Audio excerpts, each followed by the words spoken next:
어느 날 우연히 말로만 듣던 붉은 선인장을 보았다. 선인장은 그 붉은 선인장이 가까이 오는 것을 보고 먼저 인사를 걸기로 했습니다. 하지만 붉은 선인장은 푸른 선인장에게 달려들어 그를 상처 입히고 지나갔지요. 또 다른 붉은 선인장을 마주한 그는 이번에도 조심스럽게 인사를 하려고 해보지만 또 한 번 붉은 선인장에게 상처를 입습니다. 그렇게 붉은 선인장들을 마주하기를 몇 번, 그들의 공격은 너무나도 아팠다. 몸에 박힌 가시들이 고통을 상기시켰다. 그 가시를 뽑아내는 것도 고통스러워 그만두었다. 그리고 몸속 깊이 몇 파 박히고 말았다. 저 붉은 선인장은 오늘도 저기 있네. 말을 걸어볼까? 그에게 성큼 다가오는 푸른 선인장.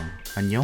푸른 선인장은 아니 이제 붉은 선인장은 무심코 그를 찌르고 말았습니다. 방금은 그냥 인사하려고 했던 건가? 날 아프게 하려고 했던 건가? 나도 처음부터 이러진 않았어. 너도 처음부터 이러진 않았겠지. 두려워지기 싫어서 두렵게 만드는 것. 예전과 다르게 요즘 세상에 붉은 선인장이 넘쳐난다. 카연겔의 한숨님이 그린 만화입니다. 언제 그렸냐면 2015년에 그렸습니다. 2015년에는 이런 일이 있었군요. 같이 옛날의 감성을 엿보는 느낌이 아닌 오히려 과거의 이층을 예측한 것이 아닐까 싶을 정도로 남들보다 빠르게 현실을 예측한 만화인 것이죠. 작가님께 실례지만 이 뒤의 이야기를 제가 그럴듯하게 상상해서 조금 더 해보죠. 아마 붉은 선인장들은 처음에는 많은 사람들에게 위험하다고 소문이 날 겁니다. 저 선인장들 근처에 가면 위험하다고 아무도 가까이 하려고 하지 않겠죠. 그 시선은 또 다른 가시가 되어서 붉은 선인장들을 다시금 찌를 겁니다. 그리고 붉은 선인장들은 푸른 선인장들을 잘 몰라서 두려운 존재보다도 나를 공격하는 사람이라고 정의하겠죠. 아 그래요. 처음에 주인공을 괴롭힌 것은 아무래도 붉은 선인장이었던 것 같지만 실제로 꼭 붉은 선인장들만 서로를 찌르고 다니는 것은 아닙니다. 우리는 태생이 선인장이기 때문에 서로가 서로를 찌르기에 너무나도 쉽기 때문이죠. 가장 순수했던 사람들이 가장 먼저 상처 입고 그들이 붉은 선인장이 되어서 다른 선인장들을 피 흘리게 만들 것입니다. 붉은 선인장들은 서로 모이게 됩니다. 그들끼리 모인다고 해서 서로를 보듬어주는 것은 아닙니다. 그들은 이미 붉은 선인장이고 상처를 멋게 하는 것보다는 서로의 상처를 후벼파는 쪽이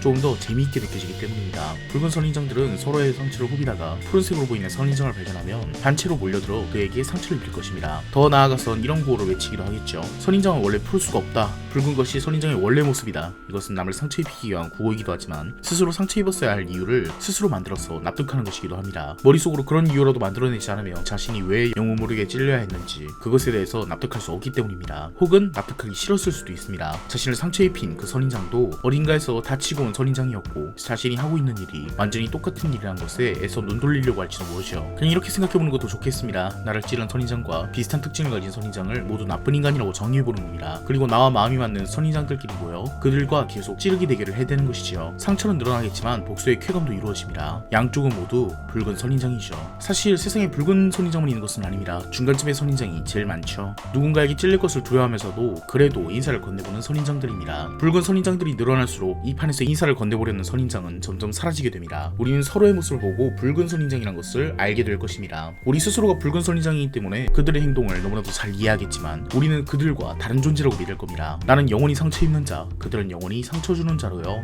T4T라는 전략이 있습니다. 협력과 배신하는 상황. 여기서는 얘기를 좀 바꿔봅시다. 신뢰와 상처 중 하나만 줄 수 있는 그런 상황에서 어떤 것을 선택하느냐입니다. 내가 신뢰를 보냈는데 상대가 상처를 입히면 상대는 상당히 기분이 좋고 나는 상당히 기분이 나쁠 겁니다. 누구를 공격하는 게 기분이 좋다고 치자고요. 우린 조커니까요. 서로 신뢰를 보낸다면 꽤 좋은 일이 일어날지도 모르죠. 이번에 많이 좋은 결과를 낸다고 쳐봅시다. 서로 상처를 입힌다면 제로섬이라고 가정하죠. 내가 상처를 입은 만큼 상처를 입힌다고 칩시다. 이렇게 했을 때 두 사람이 협력하는 게임을 여러 명이서 돌아가면서 했을 경우 T4T 라는 전략을 사용하는 참가자가 절대 유리하게 됩니다. T4텟은 처음에는 반드시 협력하고 아니 인사를 한다고 해볼까요? 첫 번째는 무조건 인사를 하고 두 번째는 상대가 한 행동을 똑같이 합니다. 우리 사회도 사실은 여러 사람을 반복적으로 만나면서 협력과 상처를 주는 관계입니다. 인류는 그렇게 관계를 유지하면서 발전해왔죠. 효과적인 관계를 맺지 못한 사람들은 도태되어 왔고 효과적인 협력을 해온 사람들만 살아남았을 것입니다. 그렇다면 붉은 선인장들은 세상에 없어야 합니다. 모두가 인사를 건네는 푸른 선인장만 남았을 테니까요. 하지만 실제로는 붉은 선인장이 수도 없이 많고 더 늘어나는 것처럼 보이고 있어요. 인간 사회는 T4T 게임을 하는 협력 게임의 가정과 조금 다르기 때문입니다. 첫째로 인간의 의사소통은 협력 게임에서 좋은 결과를 내는 것과 달리 조금 더 복잡하고 실수가 생기는 관계이기 때문입니다. 인간은 너무나도 다르기 때문에 내가 좋은 결과를 내리라고 생각했던 것이 누군가에게 상처를 입힐 수 있습니다. 나는 협력 버튼을 눌렀는데 상대는 배신이라고 생각하게 될 수 있다는 것이죠. 이런 의사소통이 원활하지 못한 상황이 계속되고 그런 오해가 많은 사회가 되면 될수록 T4T는 성공하지 못합니다. 둘째로 인간은 T4T과 달리 처음 보는 인간에게 무조건 협력하지 않습니다. 종로에서 뺨맞고 한강에서 눈을 기는 것이 인간의 모습이기 아니기 때문에 인간은 타인에게 상처받고 그걸 또 다른 타인에게 풉니다. 만약 인간이 티포테 전략을 가장 이득이라고 인지한다고 해도 그 사람이 자신 외의 타인을 모두 한패로 인식한다면 누군가에게 상처를 받았을 때 타인에게 똑같이 행동할 것입니다. 이런 사람들만 남는다면 결국 티포텟은 항상 배신하는 전략과 다름이 없어집니다. 셋째로 보상에 대한 인식 문제입니다. 우리는 서로 상처 입히는 것을 제로섬이라고 했죠. 하지만 누군가는 내 팔을 잘라서 타인의 팔을 자른다면 기분이 좋아지는 사람일 수도 있습니다. 혹은 두 사람의 협력적인 관계로 인해서 얻는 것이 아주 미미하다고 믿는 사람도 있겠죠. 협력의 보상은 낮게, 배신의 보상을 크게 설정한다면 티포텟은 제대로 작동하지 못하게 됩니다. 번외로 이건 이미 협력기에만 있는 것이지만 우리의 상호작용이 적을수록 티포텟의 효과가 미미해집니다. 반복 상호작용이 아닌 적은 만남일 경우에는 협력보다는 배신을 하고 빨리 털어먹는 것이 훨씬 더 이득인 관계가 되게 됩니다. 우리 사회는 어떤가요? 여러분은 의사소통에서 오해를 많이 하나요? 혹은 그것을 줄이기 위해서 노력하나요? 아니면